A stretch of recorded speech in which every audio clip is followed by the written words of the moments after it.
Dave, it's a big day. Gavin Stone's making his major league debut. What are you looking forward to seeing from him out there today?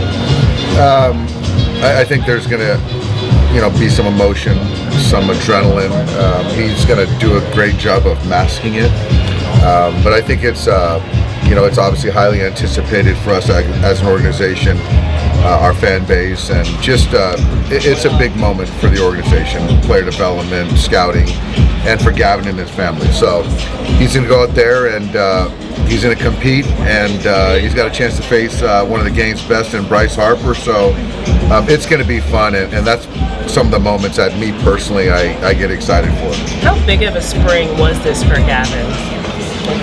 It was a huge spring. I don't think that he had expectations to break camp with us. It was more of a feeling out process for the major league staff. Obviously, we heard nothing but great things about him, and he overshot those expectations in every way. And so, as we look here in the second month of the season, for him to make his debut, he's right on track. And so I expect to go out there and enjoy the moment. But expect good results because he deserves to be here.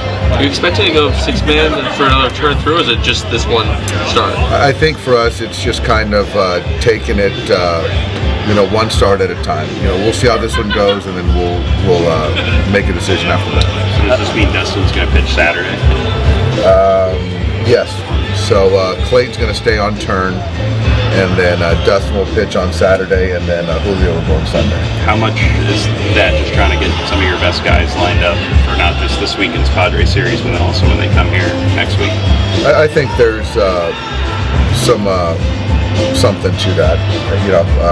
It's a team that, I think that given Noah some extra time, I think that that's something that we just wanted to make sure to give him a reset. And so kind of starting with that and then keeping the other guys on, giving Dustin an extra day. Julio feels good about staying on 5-day when he can, and so it just made sense all around. Was Noah a lot of time in between starts for Noah? What does this do for him? What are you guys looking to achieve in between starts? There's and I always kind of the default, I guess, is mechanics. There's some mechanical things that we just want to continue to work through. I think that giving him a couple of days of potential bullpens in between the start, I think will allow him again for that reset. And he pitched fine his last turn, which was I think his best in a handful of starts. But there's certainly more in there, and Noah expects more in there from himself too. It wasn't that long ago that Vesia was probably your best lefty in the bullpen. What have you sort of seen out of him this year that sort of necessitated him going back down to OKC? I think for us, just seeing Alex getting back to getting ahead in counts, I think he was falling behind a lot to both left and right. Wasn't able to finish guys with the breaking ball or the fastball. Just wasn't as consistent as we need him to be, as we've seen him. And so, right now it's just he needs to catch his breath. And I believe that we're still a better ball club with him on the team. So what can we do in the short term to get him back to being the pitcher that we know he's capable of? I would say, if I recall correctly, that first year that he joined the team, he did go down to AAA to kind of work through a few things and came back even stronger. Is that what you're really hoping to achieve this go-round? Yeah, and I think there's a little bit of a different circumstance in the sense that he's more proven now, so this is a surprise to all of us. I think it's still the best interest for Alex. But when he did go down, he embraced it and got better and came back and was lights out. So that's our hope as well. Do you think he's one of the guys who's been affected the most by the pitch clock? I mean, obviously he kind of likes to walk around and take a deep breath and stuff. Do you think that's been a part in some of the struggles or not? Not really.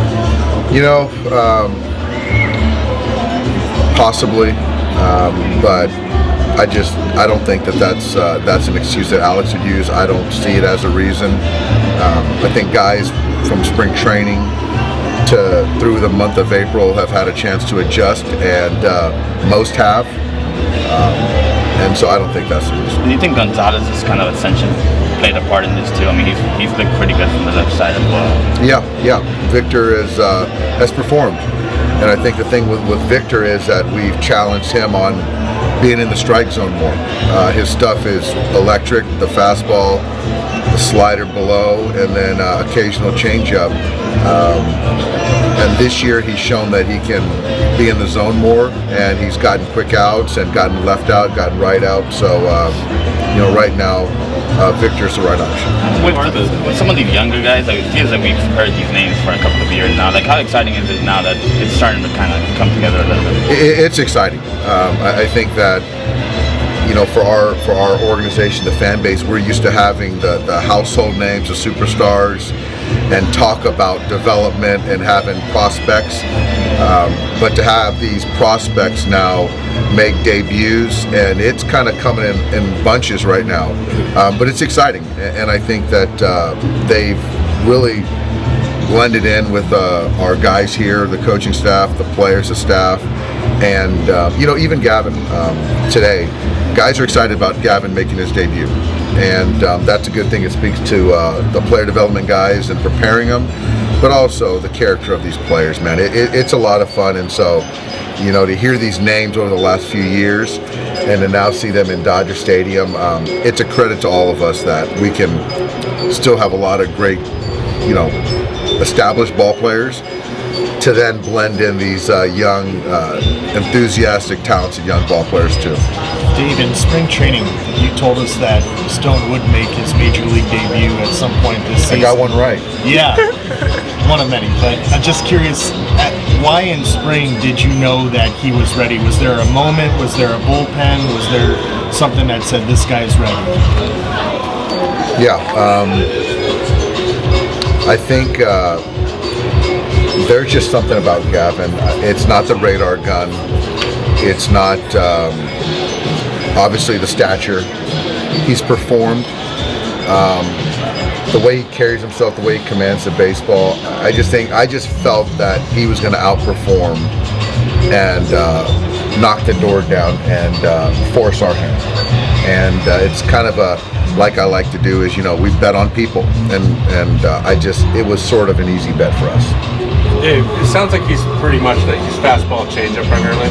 Fastball changeup, slider, and there's a curveball in there, but it's fastball changeup with the breaking ball. Right. So with the fastball, is there something in particular about that fastball that makes it harder to pick up on? I think not in a vacuum. I think that his ability to command the changeup and keep guys off the fastball is the main component, but he also really commands the fastball. So it's not throwing to a big target. It's a commanded baseball. What kind of gives you the confidence that, it sounds like he relies heavily on those two pitches, that he can kind of get away at this level with that kind of limited arsenal? I think that at this level, guys are on the fastball and can time a bullet, but guys that command secondary and don't can command the fastball as well. Not going to run from fights in a game. Kind of can make their way through navigating. And also, there's a lot of unfamiliarity with Gavin. So those guys don't know how the ball comes out of his hand. And there was an outing last year before the postseason. Gavin, to I think Dave's question, he got it handed to him in the first inning against our guys, and we rolled the inning, and then he came off pissed off into the dugout. In the next inning, I think he punched the side, and so that was something telling for me that he wasn't going to run from it. When you say you're betting on the guy, is there somebody like whose personality that you reminds you of, maybe somebody you played with or someone you managed? I think he's like Walker in some senses, less chirpy, but I think the quiet confidence Certainly the build is similar, but I think Walker's a fair comp. Less the chirpiness. Even the lead up to a first major league start, how do you balance the objective of winning a ball game and then making a guy feel comfortable out there on the mound? Well, we're trying to win the baseball game, and Gavin wouldn't be here if we didn't feel that he gave us a very good chance to win today. So, am I going to be mindful of his young arm in a potential lengthy inning or workload? Absolutely. But he's a major league pitcher right now, and we're going to kind of go and manage it accordingly. Generally, when this happens, when a guy comes up, how do you kind of make them feel comfortable as they come up? I think it's just more of, I had a brief conversation with Gavin yesterday, said hello this morning, but I think it's more of just kind of do what you've always done. It's the same game, different ball players, you're at Dodger Stadium, but I think for me is just go out there and do what you do, and then you've got other guys around you to help support. How unique is it to see the way he grips that changeup? It's unique, and one factor that I didn't really appreciate until I shook his hand was he's got big hands. He's got long fingers, and it reminded me a little bit of Pedro Martinez. And so when you're talking about the ability to throw a changeup with like an unorthodox grip, he's got really big hands, and so it made more sense. How old are you? Stop. How old are you Major League debut? What's that? How old are you Major League debut? Mine? Yeah. That was a long time ago. Yeah, it was 1999, sometime early August, and it was just a great moment in my life. And so I've done that before, so I can appreciate when a guy does make their debut, and everyone, not only the player but their families, and everyone gets excited. So I've lived it, and I can kind of live through these young players too. Dave, Trey Turner, obviously hit a ball a long way last night. They're kind of hoping that gets him going a little bit. He started similarly last year for you guys. What do you think it was that kind of got him kick-started last year?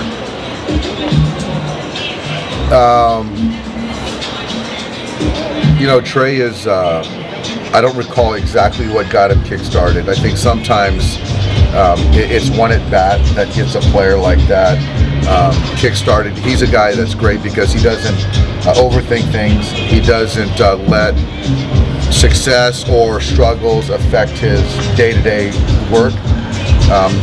The talent's going to show out, and so the baseball card, the on-base, the slug, the OPS, the averages will be in line at the end of the season. So that's pretty an easy bet. Thanks, guys. Thanks, guys.